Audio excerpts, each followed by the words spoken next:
bashkëpunimi që ka pas Ledioni me Sarën, si ke parë të dy? Dua të cek pak pjesën e divorcit. Unë mendoj që edhe mund të vritesha me Ilir Metën fizikisht. Monika, operacione plastike ke bërë?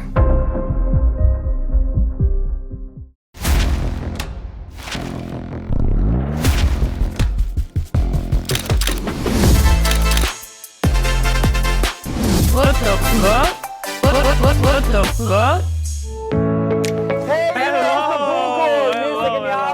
Episod të What of a Show, por ndryshe nga tjerët, sot jemi Jashtë. Dhe kjo jo pa qëllim të nderuar, patjetër. Sepse në fakt kemi një nga të ftuarat më big të këtij sezoni të What of a Show. E vërtet, dhe për t'i dhënë rëndësinë e durur, kemi ardhur në këtë vend kaq të mrekullueshëm. Shumë të bukur se i takon madhështia asaj. E ka bërë veten. Ta nisim me prezantimin pa humbur kohë. Ajo është gruaja më e hekur të politikës shqiptare. Personazhi më in i momentit.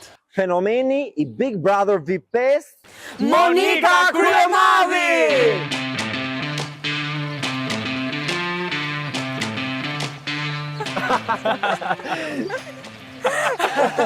Çfarë pasarele? Mirë se erdhe. Gjithmonë në super formë, Monika. Në mesin tonë, Në mes. Sa kafe kemi pirë Monika për të arritur në këtë intervistë më në fond. Po shumë kemi pirë, po na kanë pëlqyer. Na kanë pëlqyer, kemi bërë pak gazet. Po, na kanë shijuar, e vërtet. Gjithsesi kjo do jetë një nga intervistat më të bukura për ne.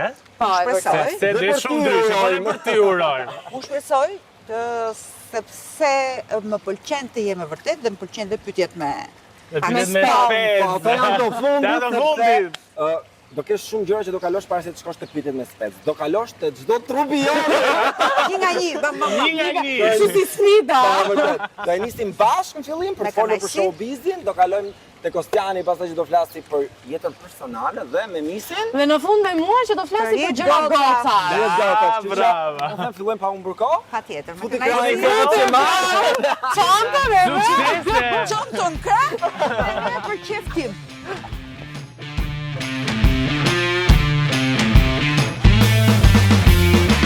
Monika, ja ku jemi më në fund, po na shoqëron dhe një miku ynë i ri. Po patjetër.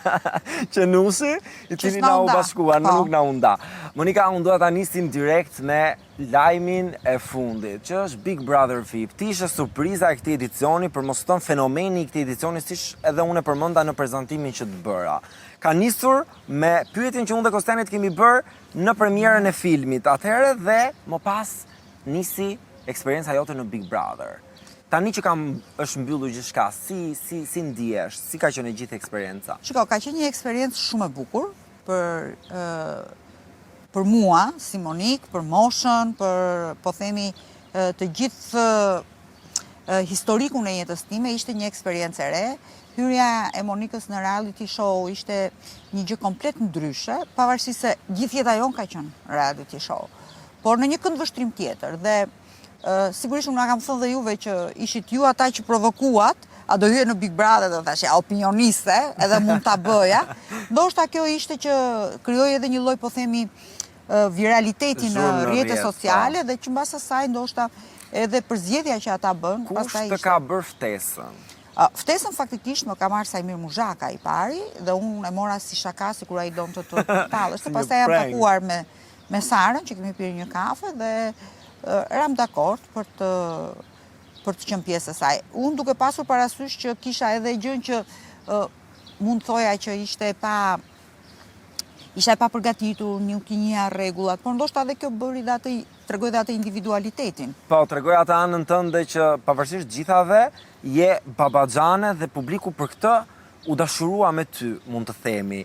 Ti si je ndjerë, domethënë followersat janë rritur, njerëzit që të komentojnë, që e pëlqejnë, pra ti ishe si ajo qershia mbi tort. Po, followersat janë dyfishuar, gjë që më ka bërë shumë përshtypje, duke parë që njerëzit në një farë mënyre nganjëherë nuk duan politik, nuk duan seriozitet, nuk duan gjëra të vërteta, duan jetën e përditshme, duan lifestyle, duan muhabetin që ti bën dhe kur ti do të ndërtosh diçka që është ndryshe dhe do të bësh, po themi, si intelektuale, njerëzit nuk të shikojnë. Nuk të duan të vërtetën, dhe Duan ti të prandaj vërtetën. ishe e vërtet. Dhe unë gjithmonë faktikisht edhe në emisionet politike, unë e vërtet kam qenë në gjërat që kam thënë, por njerëzit Por nuk reality i show të nxjerr intereson. në një ngjyrë tjetër, Jo, që ne po nuk se e e kishim vërteta në parë. politikë njerëzit gjithmonë janë skeptikë se janë të ndarë si ekipet e futbollit. Pavarësisht se një ekip tjetër kundërshtari yt luan futboll shumë mirë, ti prap je me ekipin tënd. Po, e Kështu që vërtet. politika të ndan në bastione, ndërsa reality show nuk të ndan në bastione. Ti ke folur shumë për Arbrin dhe se sa mirë keni shkuar ju bashkë, po pyetja ime nuk do jetë për Arbrin, por do jetë për Ledion Liçon. Si ka qenë marrëdhënia jote me Ledionin? Jashtëzakonshme. Me të dy ka qenë një marrëdhënie e jashtëzakonshme e mrekullueshme. Mund të them që isha në fillim pak skeptike, se jo se kisha frikë, po ishte edhe një lloj përgjegjësie e madhe, se në fund ditës ai është programi më i shikuar në Shqipëri. Është programi më i shikuar, po dhe programi kryesor që ka Top Channel për sa i përket përfitimit të Top Channel, se nuk kam përfitim lajmet apo emisionet politike për një televizion i cili ka me qindra njerëz që duhet të paguaj. Pra po themi është furnizuesi kryesor i atij televizioni. Dhe ajo që mund të them është që isha pak, po themi, në dilema, por komoditeti që më dha Arbri, sepse bënim mbledhjet e para Prime-it, por edhe Ledioni në sken, pra, kur ishte prezent që batutat, komoditeti që t'jepte për të shprehur, dhe ishte dhe ai që ishte nxitsi kryesor që ti nxirje batutën. Po, e vërtet, duhet dikush që ta hedhi, ta pasoj. Dhe unë apo ta thënë gjithmonë, dëgjoj mos më thoni se çfarë skenari keni, se po më thatë do ju nxjerr, si çka ke nxjerr disa herë. Edhe u nxjerr një e para, po e dyta edhe nuk jam me vërtet se ti fillon kalkulon. Dhe faktikisht Ledioni ka pasur shumë organike ngacmimet që ose po themi hidhe prit me mua, apo dhe Arbri. Patjetër, po të dy. Për shumë s'kam për të haruar atë, për tha Arbri, po thuj më në i lafe dhe ti se ty ta dëgjon fjalë. Po i thash me thash. Ajo ishte një nga momentet më epike të këtij edicioni. Unë nuk naqem, do më thonë duke e parë atë, se është shumë e bukur. Ishte shumë genuine atë, shumë e vërtetë, e ose kur sinqert. Ledioni që më thritë, "O, Monika!" Papusa! Ajo, do më thonë, unë thënë do a bëj zile telefoni, po duhet me gjetë një herë që të ma bëj zile telefoni, se është shumë e bukur. Një pyetje tjetër që unë kam, dhe jam shumë kurioz, në fakt është bashkëpunimi që ka pas Ledioni me Sarën, ti ke qenë brenda ekipit, si ka qenë, si i ke parë të dy? Shumë mirë. Unë, ne kishim brapa kurizit, po themi Sarën me autorët, dhe unë nuk di që janë këto kufje që, Ledioni kishte kufje dhe që komunikonin me Sarën. Kanë komunikuar gjatë gjithë kohës, bashkë gjatë Prime-eve dhe gjatë mbledhjeve për Prime-in. Gjithkohës. Kështu që do më thënë, aty shiko, kam kuptuar që nuk kishte të bënte ana personale, se sa kishte të bënte, e mira e përbashkët dhe projekti. Produkti i projektit. Dhe kjo ishte një gjë shumë kryesore. Dhe unë kam parë që dhe Sara dhe Ledioni shumë profesionist, po shumë që të dy, Sara ndaç nga ana si drejtore e projektit, Ledioni po ashtu nga ana tjetër si prezantues, kam parë një njerëz shumë profesionist. Fituese e këtij edicioni ishte Selim Bollati. Sipas teje e merituar apo jo? Shiko, ka dy këndvështrime në fitoren e Selimit. Një e para për mua që ishte luftarake, përballoi shumë sfida, e re për moshën që ka, e artikuluar, pavarësisht po themi që gjithmonë ti kur analizon një njeri, bën një kolon me gjërat e mira dhe një kolon me gjërat e këqija. Unë do thoja që Selina ka më shumë të mira se sa të këqija, për t'ja përmendur. Për vetë faktin që mosha e favorizon jashtëzakonisht shumë në aspektin e kësaj gjëje. Ndërkohë, Miri ka shumë gjëra të mira, që mund të ketë shumë gjëra të mira, por kishte diçka tjetër që e disfavorizonte, po themi, në aspektin që... A ishte bashkëpunimi me Rogertin që i ka ul pik Mirit në lojë? Nuk mendoj që ishte bashkëpunimi me Rogertin, Miri ti detyrohesh të bashkëpunonte me Rogertin, se gjithë njerëzit e thonë këtë, por nëse Miri do mbante kundërshtar dhe Rogertin, Miri kishte 17 banor kundra, se kur ka hyrë Rogerti kanë qenë 20 banor. Kishte 17 banor kundra, që ishte gjithë grupi, po themi, Mateos, Ibrikenës, Fenaldo, Mali, gjithë. Dhe Miri ishte vetëm fare dhe Rogerti që ishte me Juelën. Nëse Miri do të shkriheshte energjetikisht nga ana edhe mendore, por edhe energjisë trupore, fiziologjike, në një debat me të gjithë banorët e shtëpisë, sepse të gjithë e sulmonin Mirin, për shkakun sepse Miri krijoi lojën. Duam apo s'duam ne. Pastaj, kur vjen ke fitoria, unë them që kanë qenë në zgrip të dy, dhe Miri dhe Selina. Ka qenë aty pra, 50-50. Kanë qenë aty se përderisa pati një shikueshmëri jashtëzakonisht madhe që e kaloi të gjithë Big Brotherët e tjerë. Pra Big Brother juaj ja ka kaluar dhe Luizit? Po, ishte 3.6 milion view brenda 6 orëve. Do më thonë që ishte, unë me thënë të drejtën, mendova i herë, mos ndoshta, por pash që më thanë njerëzit, sepse për ta testuar, Xora dhe njerëz gjatë kohës që ishte Prime dhe në të gjitha lokalet ishte Big Brother dhe që sigurisht edhe rrugët ishin bosh. Tani, çfarë të ka thënë Miri pasi doli nga shtëpia? Na tregon diçka, një bisedë që të ka thënë? Jemi takuar të dielën në darkë, biles jemi mbledhur të gjithë shoqëria me Landin, me Mirin, me Emën, Elonën, Era goca ime vogël që ishte fanse e Selinës. Sigurisht që kuptova një gjë që Miri e kishte kuptuar që gjitha ajo sakrificë e 120 ditëve i kishte shërbyer dhe i kishte vlejtur për diçka. Dhe mendoj që... Çfarë të tha ty për mendimet që ti ke dhënë për Mirin?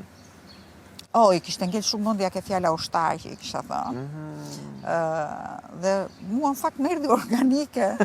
Nuk është se kisha si kështu, por që e mendoja që Miri duhet të ishte, është ajo që tham pra më përpara, që duhet të shkëputeshte nga Rogerti ose duhet bënte një lloj diferencë nga Rogerti. Por pastaj edhe Miri kur më tha që atëherë unë nëse do bëja dhe luftë me Rogertin aty, isha i marginalizuar totalisht dhe faktikisht doli që ishte e vërtet. Mos dalin pastaj ke Rogerti, që Rogerti ka bërë komplet pastaj një lojë që mori rolin e të qenurit lojtari i keq, antagonisti, konfliktuali, ai që faktikisht të gjithë njerëzit po të shikosh nëpër Instagram, nëpër rrjetet sociale, gjithë hatersat gjuhën e Rogertit kanë. Pavarësisht por Rogerti trisht kjo, pra ai ishte një përfaqësimi i kësaj kategorie njerëzish. Por Rogerti mori përsipër që të vendoste fytyrën e tij, ndryshe nga të tjerët që hyn me anonime, me boca, me këto, domethënë me call centra të tjera. Kështu që ishte një gjë dhe pati goxha suportuese dhe Rogerti, me thënë të drejtën. E vërtet, tani dua të bëjmë një lojë kur dua të më përgjigjesh me disa emra banorësh. Se si do jetë raporti yt me ta dhe çfarë mendon ti për ta. Fillojmë. Cili banor ta ka bërë eksperiencën më të bukur? Rogerti.